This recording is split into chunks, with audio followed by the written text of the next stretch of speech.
हाँ भाई, अब तो O2 भी ख़त्म हो गया। आगे का क्या सोचा है? हाँ, वही सोच रहा हूँ क्या करना है। वेल, टाइम तुमने वेस्ट कर दिया है। कंटेंट क्रिएशन को सीरियस क्यों नहीं ले लेते? ये तो है। और तुमने साइड हसल भी स्टार्ट करनी थी, उसका क्या बना? तो फिर आ जा, मिल के डिस्कस करते हैं। अस्सलाम वालेकुम। उम्मीद करता हूँ आप सब खैरियत से होंगे और फिट होंगे। मैं फाइनली अपनी लेजीनेस को प्रूव करने के बाद वापस अपने चैनल पर तो कहाँ था मैं? इस पूरे टाइम मैं एक्टिव ही नहीं था अपने यूट्यूब चैनल पे। तो मैं बता दूं कि CIs के पेपर चल रहे थे मेरे, ठीक है, और उन्हीं की प्रिपरेशन में मैं मसरूफ़ था। ठीक है, आप एज एक्सक्यूज़ भी ले सकते हो, बट खैर पेपर हो गए। जैसे पेपर हुए चिल चिल किया, इतने में ईद आ गई तो उसकी तैयारी में मसरूफ़। फिर करते कराते पूरा जो है वो लेजीनेस को अपनी ज़िंदगी में अलाउ करने के बाद तो वापस से अपने चैनल में आ चुका हूँ। अब बात करते हैं CIs के बारे में, जो कि नहीं करनी चाहिए अभी, सही है, लेकिन कर लेते हैं। मतलब मेरा पहला एक्सपीरियंस था तो क्यों ना आपके साथ शेयर किया जाए। तो अगर आपको नहीं पता, मैं O2 का स्टूडेंट था और O2 में मैंने 3 सब्जेक्ट्स के प्रिपेयर होना था: उर्दू, इस्लामियात और पाकिस्तान स्टडीज़। यानी कि टोटल 6 पेपर्स, सही है, एक सब्जेक्ट के 2 पेपर। तो 6 पेपर थे। तैयारी मेरी चल रही थी, ठीक है, कुछ ख़ास नहीं लेकिन चलो चल रही थी, मान लिया। तो पहला पेपर होता है, ठीक है, 24 अप्रैल को, इस्लामियात पेपर 1। पहला पेपर है, पहला CI है। क्या होगा, क्या आएगा पेपर में? पेपर में जो आएगा वो आता होगा। खैर तैयारी तो थी अल्हम्दुलिल्लाह। तो एग्ज़ामिनेशन हॉल तक गया मैं, तो वहाँ पे सबसे पहली बात ऑब्वियसली सीट मुझे अपनी नहीं मिली, ठीक है। पूरा मैंने एग्ज़ाम में अपना जो मेरा हॉल था जहाँ पे मैंने एग्ज़ाम देना था, पूरा मैं घूमा, इन्विजिलेटर्स के पीछे पड़ा रहा, भाई बता दें, वो पूरा उन्होंने मतलब मुझे जो है वो एग्ज़ामिनेशन हॉल घुमाया। और फाइनली जहाँ से मैंने स्टार्ट लिया था वहीं पे ही 2 सीट छोड़ के मेरी सीट। खैर फिर जाके मैं बैठा, ठीक है, बैठा रहा। फिर अनाउंसमेंट हुई ऑब्वियसली, ठीक है, आइकॉनिक अनाउंसमेंट। तो उसके बाद पेपर डिस्ट्रीब्यूट हुए। पेपर आता है मेरे पास, मैं फुल पेन में लेके जो है रेडी बैठा हूँ। तो पेपर स्टार्ट हुआ और 1.5 घंटे का पेपर था और मेरी एक्सपेक्टेशन से भी ज़्यादा आसान पेपर आया था। लाइक या तो मैंने तैयारी अच्छी की हुई थी, या तो उन्होंने सोचा होता है कि भाई इस दफ़ा थ्रेशोल्ड जो है वो स्काई रॉकेट करेगा। तो खैर पेपर मैंने अल्हम्दुलिल्लाह कर लिया, ठीक है। सिर्फ 4 मार्कर था, उसके मैंने मतलब वो लास्ट मिनट रह गया तो 4 मार्कर रहता, तो मैंने 2 पॉइंट लिखे लास्ट मिनट में, ओके टाइम आप। तो खैर अच्छा हुआ पेपर, अच्छा कंटेंट लिख के आया था। उम्मीद तो यही है, अब रिज़ल्ट में सब पता चलेगा। उसके बाद फिर होता है आपका अल्लाह करे 27 को मेरा था हिस्ट्री का paper, if I am not, नहीं, मेरा था उर्दू पेपर 1 था मेरा। तो वो वहाँ मैं गया, वहाँ पे अच्छा उर्दू हमारी ऐसी है, उर्दू में हुआ था एज सेकेंड लैंग्वेज, मैंने वो चूज़ की, उसका पेपर देना था एज सेकेंड लैंग्वेज। 1.5 घंटे का नहीं, 1 घंटा 45 मिनट, 1 आवर 45 मिनट, ये टाइम ड्यूरेशन थी पेपर की। और पूरा पेपर अनसीन आता है ऑब्वियसली। पेपर आया, अच्छा मैं था चिल, बहुत टाइम है, आराम से हो जाएगा। And at the and I panicked out, सही है। पेपर 1 जो है मेरा उर्दू का, वो मैं उसमें ऑब्वियसली अजायब घर सबको याद है, सही है, मैं रिमाइंड ना करवाऊँ तो बेहतर होगा। तो उसकी वजह से खैर मैंने ईमेल तो अल्हम्दुलिल्लाह पूरी लिखी, ठीक है। पूरा मैं जो है वो हॉन्टेड हाउस की तरफ नहीं गया, ठीक है, जैसे बहुत से लोग गए, कुछ तो गए थे किराए का मकान लिख के आए, कुछ तो पता नहीं क्या जू लिख के आ गए थे। ठीक है। तो अल्हम्दुलिल्लाह इतना बुरा भी नहीं किया मैंने ईमेल। बाकी जो खुलासा था वहाँ पे रह गया मेरा थोड़ा सा, इसकी वजह से मतलब मैं पेपर ये कहूँगा कि उर्दू पेपर 1 था वो मेरा समझ लें कि not the best not the worst, ठीक है, ऐसा पेपर गया, मतलब कुछ कह नहीं सकते, ठीक है।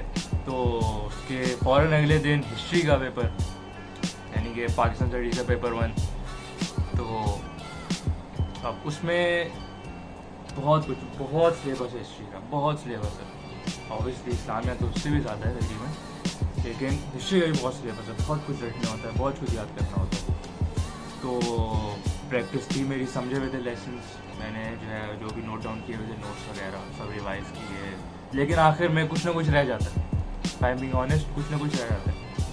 और ये मुझे रियलाइज़ हुआ जब मैं एग्ज़ाम के लिए जा रहा था। तो मैंने कहा जो लो भाई, मैंने तो सेक्शन 1 ही प्रॉपर रिवाइज नहीं किया, सेक्शन 3 भी कच्चा पक्का है। मतलब मैंने क्लासेस जो अटैम्प्ट की नहीं थी, लेक्चर्स मेरे जेन में थे, चीज़ें जेन में थी, लेकिन ऑब्वियसली वही जो नेचर है कि आता ही नहीं आता, ये ना आए, मुश्किल जैसी चीज़ आ गई कि नहीं आती होगी, तो इसी में मैंने कहा अल्लाह पे छोड़, ठीक है। अब मैं बैठा हुआ हूँ एग्ज़ाम देने के लिए, पेपर आया और पेपर मैंने खोला तो भाई याया खान आए हुए एज अ कंपलसरी क्वेश्चन, ठीक हो गया। तो अच्छा, मज़े की बात ये, जहाँ पे बहुत स्टूडेंट ने पैनिक किया वहाँ पे अल्हम्दुलिल्लाह मैं ये कहूँगा कि ये मुझे टॉपिक आता था। क्यों? क्योंकि इसका लेक्चर मैंने बहुत अच्छे से समझा था। ऑब्वियसली ये इसका 2 साल का टर्नओवर था याया खान का, तो उसमें काफ़ी बच्चों ने इग्नोर कर दिया, नहीं आएगा ये वो, और वो भाई कंपलसरी में आ गए। खैर वो अटैम्प्ट किया, अल्हम्दुलिल्लाह पूरा मैं हिस्ट्री के पेपर अटैम्प्ट किया, 3 पेपर हो गए। अब चौथा पेपर था उर्दू पेपर 2, यानी कि मैंने कहा अयान भाई इसमें कम बैक करना है, क्योंकि पेपर 1 में जो है ना वो हालात जो हैं वो माड़े, ठीक है, मतलब हालात जो हैं वो ख़राब हैं।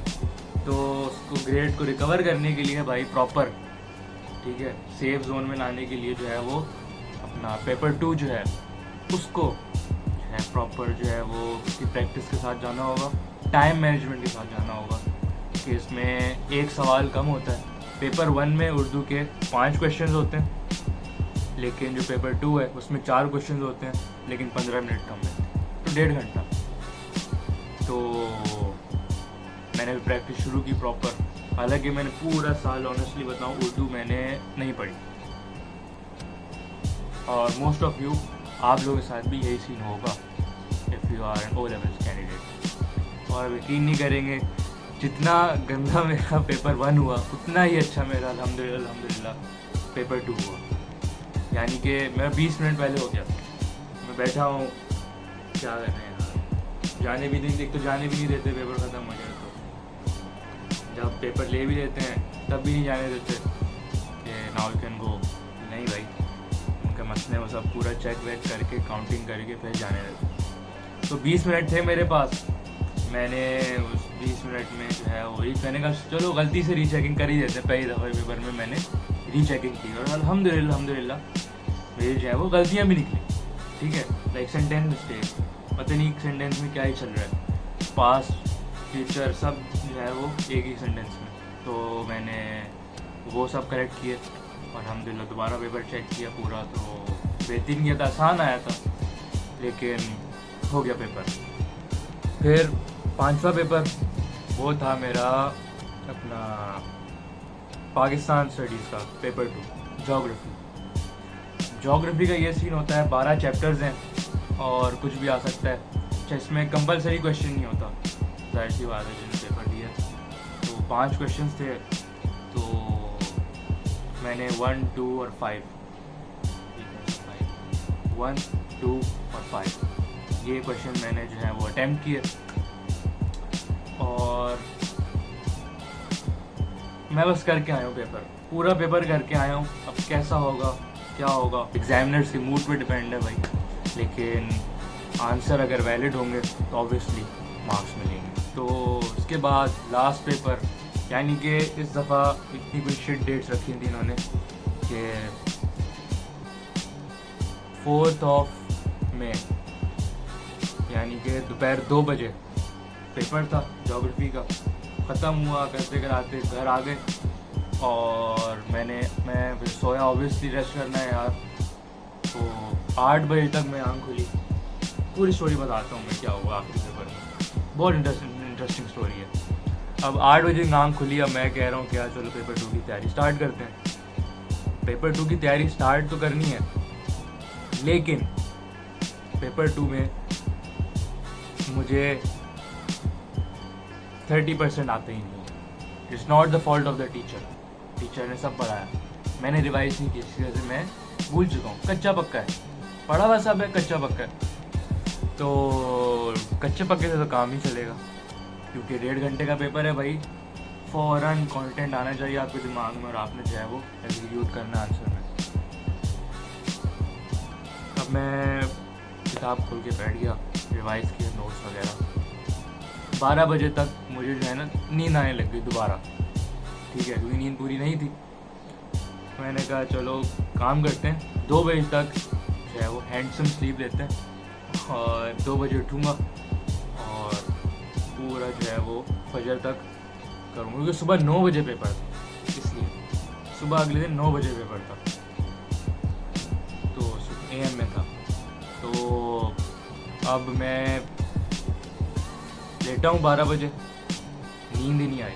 45 मिनट्स गुजर कर मुझे नींद ही नहीं आ रही। मैं लेटा हूँ और मैंने सोचा यार टाइम वेस्ट करने से अच्छा मैं सोता नहीं हूँ, मैं उठ के बैठ के पढ़ता हूँ, पेपर क्लियर हो जाए फिर पूरे दिन मैं सोऊंगा, क्योंकि सुबह 9 बजे तो पेपर है, 9 से 10:30 है। एक्चुअली 9:10 पे पेपर शुरू होता है और 10:40 पेपर ख़त्म होता है AM टाइम। तो उसके बाद मैंने कहा भाई सोएंगे ही सोएंगे पूरे दिन। तो मैं उठ के बैठा और मैंने पढ़ा। मैंने कहा भाई जो नहीं आते निकालो टॉपिक्स, पूरे मैं गो थ्रू किए टॉपिक्स को। और एक टॉपिक तो अल्हम्दुलिल्लाह जो उसी वक्त मैंने पक्का किया था वही आया, वननेस ऑफ अल्लाह। वो आई थिंक क्वेश्चन नंबर 4 था। इस दफ़ा इन्होंने चैप्टर नंबर 4 जो है, यानी कि चैप्टर नंबर 8 बोलूँ मैं ओवरऑल सिलेबस का, तो उसमें से 2 क्वेश्चन दे दिए, तो सही है, वो मैंने अटैम्प्ट किया। इसके अलावा जो मार्टिटम्स वाला था क्वेश्चन नंबर 3 एनी टू कैलिप्स, वो मैंने अल्हम्दुलिल्लाह अटैम्प्ट किया, आता था मुझे। इसके अलावा और अच्छा, मैं हज़रत उमर फ़ारूक रज़ियल्लाहु ताला अन्हु की कैलिफेट में नहीं करके गया था, मुझे नहीं आती थी, मैं दुआ मांगने गया था कि भाई ये ना आए, बाकी जो है वो आ जाए तो अटैम्प्ट कर ही लूँगा। तो सवाल नहीं आया उस पर, उस टॉपिक पे। तो पेपर देने बैठा हूँ मैं वही सोच रहा हूँ बस ये पेपर जो है हो जाए, पूरा हो जाए। और अल्हम्दुलिल्लाह मैंने पूरा पेपर किया, स्टिल 2 मिनट रहते थे। अब जो टाइम रह रहा है इससे आप ये नहीं सोचें कि बहुत कम कंटेंट लिखा है, क्या बहुत अच्छा कंटेंट लिखा होगा, मैं तो ये बोलूँगा। अब आगे एग्जामिनेशन मैंने बोल दिया, आगे एग्जामिनर जाने और उसकी चेकिंग जाने क्या करता है वो। तो इस तरीके से मैं जो पूरा पेपर मेरा ख़त्म हुआ। अच्छा, सोया तो था नहीं मैं, पेपर दिए करके मैं पानी मांगा, पानी पिया और मैं सो गया। मैं वहाँ पे सड़क का सो गया। फिर जब वापस जा रहे थे दोस्तों ने उठाया, चलो भाई क्या हो गया, यहीं रहना है सारी ज़िंदगी। मैंने कहा नहीं भाई अगले साल आएंगे दोबारा। लेकिन खैर उठा तो पूरा एग्जामिनेशन हॉल खाली। तो फिर मैं होश में आया जब मैं पूरे एग्जामिनेशन हॉल से बाहर निकला, तो तब याद आया कि भाई ये तो आखिरी CI था। आखिरी CI तो नहीं था, लेकिन खैर O2 का आखिरी CI था। तो इसी तरह मैंने पूरे 6 पेपर्स जो हैं वो निपटाए और अल्लाह का शुक्र अदा किया मैंने, और अल्हम्दुलिल्लाह पेपर अच्छे हो गए। रिज़ल्ट विल डिसाइड, और ऑनेस्टली ग्रेड्स अच्छे आ गए तो अच्छी बात है, वरना I have to improve the upcoming papers. ये थी मेरी CIs की दास्तान। सही है, तो पूरा एक्सपीरियंस, पहले दफ़ा पेपर दिए और अच्छे हुए बुरे हुए रिजल्ट में पता चलेगा। अब आगे क्या करना है, क्वेश्चन ये है, आगे क्या करना है यार। फारिग हूँ मैं, विंटर बोल रहा हूँ, समर वेकेशन जो है वो स्टार्ट है और आगे क्या करना है। तो I decided on starting a side hustle. तो अब साइड हसल की बात करूँ तो मैंने सोचा क्यों ना भाई छुट्टियों में फारिग रहने से अच्छा, पूरा दिन सो रहा हूँ मैं, उससे अच्छा ये टाइम निकालूँ, मैं टाइम की कदर करूँ और क्यों ना उस टाइम को एक साइड हसल में इन्वेस्ट करूँ ताकि नया एक्सपीरियंस आए। ठीक है, if it doesn't work out, कुछ ना कुछ जो है मैं सीखूँ। तो व्हाट इट इज़ सब बताऊँगा और मकसद क्या है बताने का, ये है कि मैं उसकी जर्नी आपके साथ शेयर करूँ इस चैनल पे। पूरी कोशिश होगी कि मैं पूरे वर्क फ्लो को डॉक्यूमेंट करूँ, चीज़ें आपके साथ शेयर करूँ और एक्सपीरियंस को गैदर करूँ और पूरी जो है एक यू कैन से डॉक्यूमेंट्री वो मैं इस चैनल पे जो है वो आपके साथ शेयर करता हूँ ताकि आप भी जो है वो यहाँ से फ़ायदा उठाएं। तो वो साइड हसल क्या है, वो है एक clothing line, you can say clothing line, या मैं आसान अल्फाज़ों में क्लोथिंग ब्रांड। हालांकि मैं ब्रांड बनाने का मकसद नहीं है, मकसद है एक कैश फ्लो बिजनेस बनाने का। I am starting this with my best friend और गोल ये है कि ऑडियंस बिल्ड करें और बेस्ट क्वालिटी चीज़ जो है वो प्रोवाइड करें। ठीक है, अब चीज़ें सेटअप करने की बात हो तो वेबसाइट वगैरह सब सेटअप हो गया। ये तो फजूल चीज़ है, मतलब ये तो करनी है। मेन चीज़ आती है मार्केटिंग। अब उसको लीड मैं कर रहा हूँ, उसकी आइडिया मैं ला रहा हूँ, वो कैसे करना है वो है मेन चीज़। मेरे इससे कोई हाई एक्सपेक्टेशन नहीं है कि काम करेगा या नहीं, लेकिन इससे जो लेसन मुझे सीखने को मिलेंगे वो बहुत काम के होंगे मेरे लिए भी और मैं आपके साथ शेयर कर रहा हूँ आपके लिए भी। तो इस क्लोथिंग लाइन का नाम क्या है? इस क्लोथिंग लाइन का नाम है लुवॉन क्लोथिंग। सारी चीज़ें जो मैं इस स्टोर के लिए करूँगा वो मैं आपसे शेयर करता रहूँगा। ठीक है, क्यों करूँगा? ताकि अगर आप भी सोच रहे हो यार, for example you have to step in ecommerce, तो आप वहाँ से मेरी वीडियोस से जो है वो कुछ लेसन लेके जाओगे, हाँ ये करना है ये नहीं करना। तो पूरी मेरी कोशिश होगी कि इसको कंटिन्यू रखूँ, मैं गिव अप नहीं करूँ, at least for 1 year, give it 1 year, ये मेरा गोल है। और मार्केटिंग के ऊपर मैं चीज़ें एनालाइज करूं, प्लान करूं और एग्जीक्यूट करूं, ये मेरा इस वक्त का गोल है। इसी के साथ मैं वीडियो एंड करने लगा हूं और बस एक छोटा सा मैसेज यही रहेगा कि आपकी भी समर वेकेशंस होंगी तो कुछ ना कुछ जो है वो टाइम यूटिलाइज करके कुछ ना कुछ सीखें। ठीक है, स्किल्स सीख लें, ऑब्वियसली बहुत कुछ पड़ा है इंटरनेट पे, रिसर्च करें, सीखें और अपने स्किल सेट को अच्छे तरीके से यूटिलाइज़ करें ताकि आप ऑब्वियसली बेनिफिट से हासिल कर सकें। तो यही छोटा सा मैसेज था। बाकी आज की वीडियो के इतना ही, बाकी मिलते हैं भाई अगली वीडियो में जल्द इंशाल्लाह। अब मैं गायब नहीं हो रहा इंशाल्लाह, और नई वीडियो के साथ फिर मिलते हैं। अल्लाह हाफ़िज़।